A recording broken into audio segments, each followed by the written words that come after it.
Hi, it's Michelle. I wanted to talk to you today about believing in yourself again. I know that people tap in or they message saying, "Who do I think that I am?" And that really is none of your business who I think I am. I'm confident in who I am, and I'd like you to be confident in who you are too, so you worry less about what I think I am and more about what you think that you are. I went to karaoke with my daughter and her friends, and something happened that was pretty cool, and I wanted to share it with you and just kind of encourage.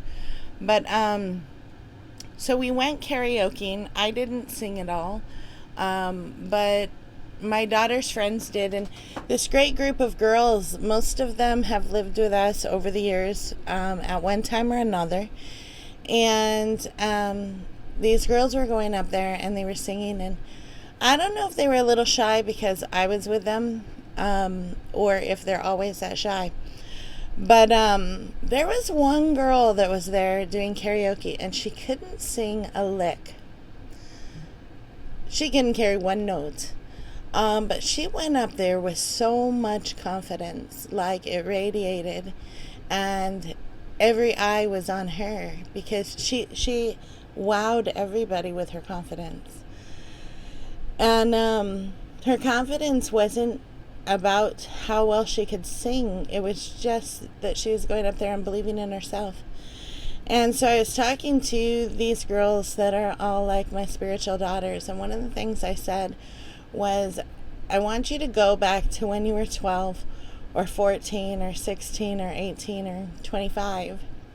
I want you to go back before anybody told you that you sucked, and anybody told you that you weren't good enough, that you weren't smart enough, you weren't pretty enough, you didn't sing good enough, right? You couldn't carry a note, right? Before anybody criticized you, I want you to go back and predate that, and that tap into that little girl that believed in herself.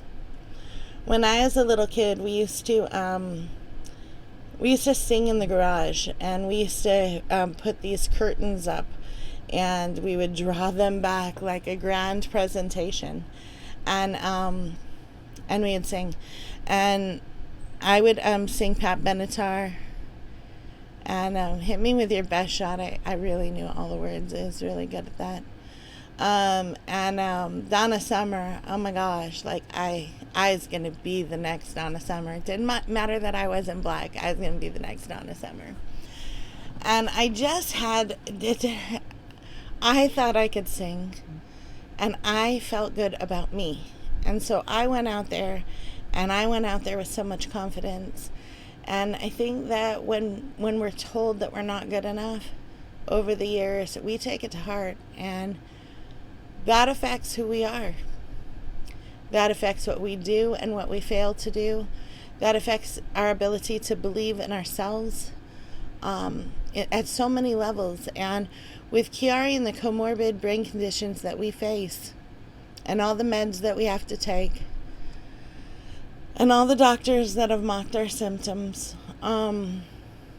it's sometimes hard to believe in yourself again, or to feel that you have the ability to understand things. We as moms feel like we're not good moms, like we're not good enough to be, that we're not there for our children enough. Like we feel like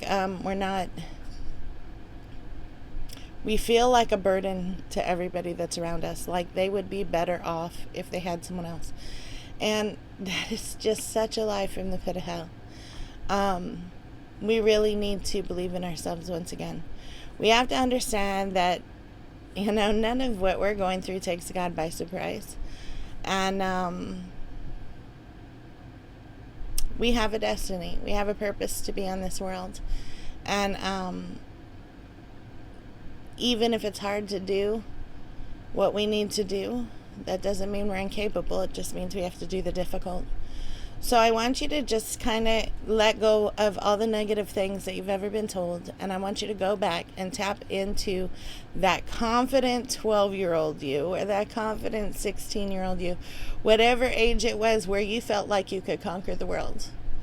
And I want you to tap into that, and I want you to start learning about your conditions, your fight, Start believing in yourself again. Know that you are enough. And it really doesn't matter if your kids think you're all that this year. Eventually they'll come around and they'll think you're all that.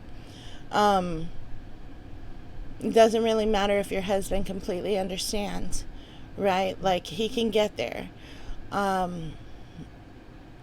the truth is that you need to believe in you. Because there's nothing worse. There's nothing that's going to stop you from reaching your potential more than the way that you feel about you. So if you don't like the way that you feel about yourself, change it. I told one of our admins more recently, she's just learning to tap into her strength and believe in herself again. And I told her, you get intimidated, and you don't have to be intimidated anymore, right? There's like this badass bitch inside of you that's just dying to get out. And so, just loose her and be that badass bitch that you're created to be. And I didn't mean by treating people badly. Sometimes we think that being rude to people is synonymous with strength, and it really isn't. Right? Sometimes having self-control and being able to control yourself makes you the badass. So really, just figure out what you need to do to change your fight, and believe in yourself, believe in your aptitude for greatness, and just do it. Right? Be like Nike. Just do it. All right. Talk to you later. Peace.